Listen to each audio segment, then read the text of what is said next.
Transformers, more than meets the eye. Autobots wage their battle to destroy the evil forces of the... Hello everybody, this is Toys R Us, and for this special new figure unboxing and review, we're going to be looking at the Studio Series 86 Dinobot, Slug and Daniel Witwicky. So what we're going to do in a second in this video, we're going to unbox him live, have a look at all the contents inside the packaging. We're then going to have a real detailed look at him in both of his modes.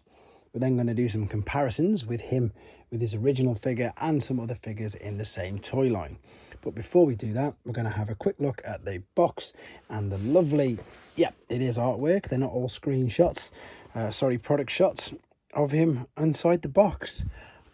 Before we get started, I do have to say a big thank you to Robot Recruits, because that is where I brought this from, which is a shop in the UK. And straight away, I've got to tell you guys, I am stunned by the absolute size of this figure. I am really excited to have a look at this. I've just took it out of the shipping box, and honestly, I'm blown away at how big he is. I don't own any third-party Dinobots. I know that they've done some larger Dinobots in the third-party toy lines, but I've never seen one this big at all. And as I say, for me, the whole just sheer size of it is just massive. I mean, look, there's the original one right next to him already. It's tiny. We're going to have a proper look at that in a second anyway. So that's the first thing that jumps out to me as soon as I saw this packaging. Right, let's have a look at him then. So here we go.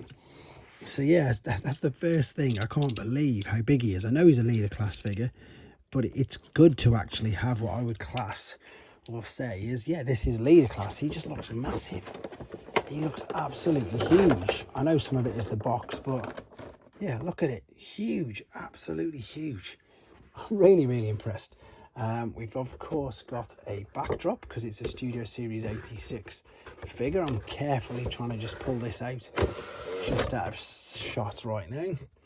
There we go. There is of course his lovely entrance, shall we say, from the movie, when of course he squishes the Quintus on underneath him.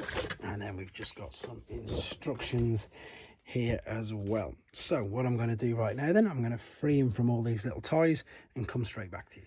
Okay then, so I've just very quickly removed him from the little plastic casing, and let's have a little look at him now, and then we'll have a much better look at him with the other figures in a second. But again, and I know I've mentioned this about 4 times already, I just really can't get over the size of this guy. I'm loving the deco on him. Again, he's very cartoon accurate. The head, you can bob backwards and forwards, up and down, twist it all around, of course. It looks brilliant. Let's have a look what we can do with the arms. Nice tight ratchets, but as you can see, all the way around. Waist, yep, complete turn at the waist. Hips, same thing. You can hear the nice tight ratchets.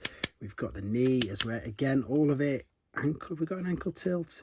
Yes, we have. We've got an ankle tilt as well. I mean, I'm not going to go on and on about the articulation on these new figures. They're pretty much all the same now, and it's just brilliant. They are so posable. Looks really good. The rest of the stuff we've got is, oh, there we go, let's get into balance first, is of course a rather, well, I'm going to say lifeless, but it's Daniel Witwicky and he's in his suit. You can't really do anything with it. I don't know why they're not making any effort with these Daniel Witwickies. I mean, look at that as well from the Busby one. I don't know why they're not, to be fair. But there, that's with him. We've got his large blaster as well, which again looks very G1-ish. Loving that. And of course, I've just mentioned the backdrop there. So what we're going to do now, then we're going to have a real detailed look at him in his alternate mode first and do a comparison. And then after that, we're going to go back to this mode and do some more comparisons and of course pose him up with his guns. Okay, then we're back, and as you can see, we've got him ready in his alternate mode. Quick apologies for not doing it on camera. Couple of reasons. One, to keep the length of the video down, and 2 is not to spoil it for yourselves, because once again, the transformation process on here is stunning. I will do a separate video after this, but again, it's stunning, and I don't want to ruin it for you guys, because there's something special, I think, about, you know, doing that transformation process by yourself for the first time. And again, it's brilliant. Look at it. It's great. Now, I've deliberately not put the tail in yet because that's the last bit. Oh, there's his leg just folding over at the back there. That's the last bit that there is to do. So what you can even do here, see, we've got the large blaster of his.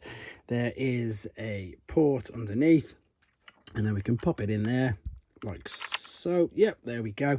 And there he is, ready, fully complete. Look at him. Stunning. absolutely brilliant. If I want to be pedantic or picky about it, I mean, yes, as you can see at the back there, we've got quite a bit of open space on the back of the legs. And I suppose I'd say forgive them like they owe me anything, but I'm gonna let it pass, because let's be honest, you can't see it at all when it's like that, and nobody's really going to be posing these figures, you know, with their backs to them. So for me, it's not too much of an issue, if I'm being really honest. But it is there, and I just want to show you, just in case you were wondering. Underneath those, all quite neat and all tucked up, there's some crazy things going on here with the transformation process, which again I don't want to spoil. We can open, of course, and close his mouth. Everything is so stiff because it's brand new. Again, if I wanted to just point something out, on the packaging you can see that I suppose the creamy beigey bits that they do look like they were supposed to be chromed or metallic, but as you can see, they're not. So I suppose that's a bit of a negative with regards to what's on the box, but for me, the figure's just brilliant. Loving it. Of course, you can see you can move the legs, hind legs, at the ankles, at the knees. There's so many ways you can move it. Same here as well. This will go up and down. It's all really stiff. The mouth will open. Compared to the original guy, of course, the chrome on the original guy looks really good. It does. It looks stunning. But I mean, look at the size difference. And I keep harping on about this size difference. I know I do. Let's stand him up properly. There we go. Oh, I'm having a right game with this. Let's bring it right down and stand him. That's better.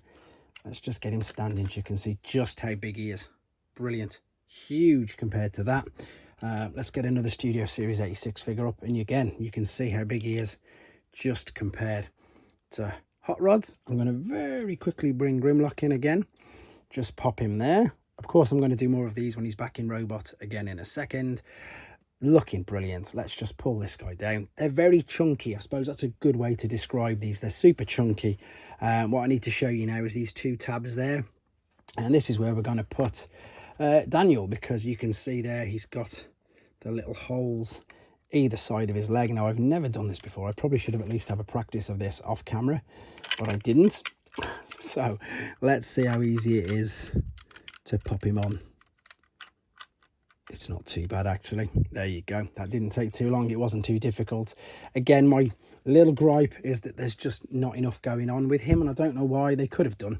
They definitely could have done. But there you go. Let's see what he looks like on his actual display. It would be better, obviously, if he was coming this way, because that would be the door that he'd kicked down. But as you can see, it looks good. It's a little more awkward to get him to display there, but again, I don't think, well, I definitely aren't going to be displaying him in that mode. So there we go. That is him in his alternate mode. I am going to come right back at you with him in his robot mode again, and we'll see how his accessories work, and we'll do some more comparisons. Okay then, so we're back for the final time to do some more comparisons, and I know before anybody is pointing and maybe yelling at the screen, this is not how he's supposed to be done. I'm going to actually show you this bit, because the reason why I've kept that there, again, look, it's brilliant. If you want to have a pretty much exactly the same as G1 variant, look, see how the back of the legs there are on the side, and that's pretty much exactly what I've just mimicked there. Brilliant. It's so good. But of course, with the new toys, with the new technology they've got, you can just fold this bit up here, and then you can nicely, he says carefully, I'm going to tuck this back in there, and you can see you can just literally tuck them out of the way. So you can have two ways of doing it. If you want yours to look very G1-esque rather than the movie-esque, you've got a choice. Right, there he is, looking again absolutely stunning. Let's pop his blaster in his hand. Perfect. There's also a little notch, a hole cut out there to put, there we go, on the bottom of Daniel. Same as Grimlock, we can sit him again. Not done this, should have done this off camera first to practice, or at least make the hole, there we go, ready for him to fit in. But there you go, love it. Absolutely love it. You can hopefully tell by my voice that I'm blown away by this figure. I think it's phenomenal.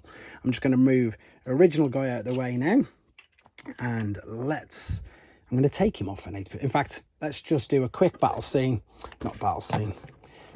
scene there, just to see. Oh, we can't even see it. There we go. There's a quick actual scene of him on there. and that'll be the last time I'm going to use this stand. Let's get that out of the way then. Let's do some other comparisons. So let's bring this back down. So here we have, again, Studio Series hot rod. So you can just see the size of him. On the other side, we're going to put Rodimus.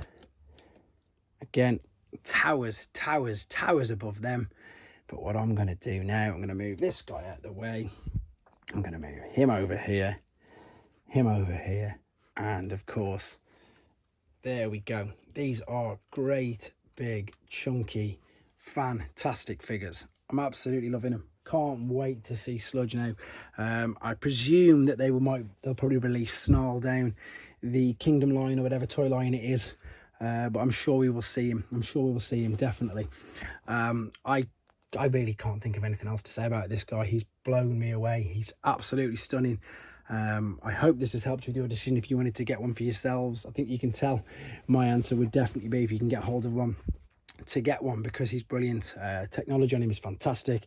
Again, I will do an update of the transformation process. I'll do a separate video for that for you if you want to see it, but otherwise, yeah, you'll really enjoy it when you get to do it yourselves. Hope this helps you with your decisions, guys. Hope you enjoyed looking at him, and of course, please take care. Thanks for watching. Like and comment, and don't forget to subscribe.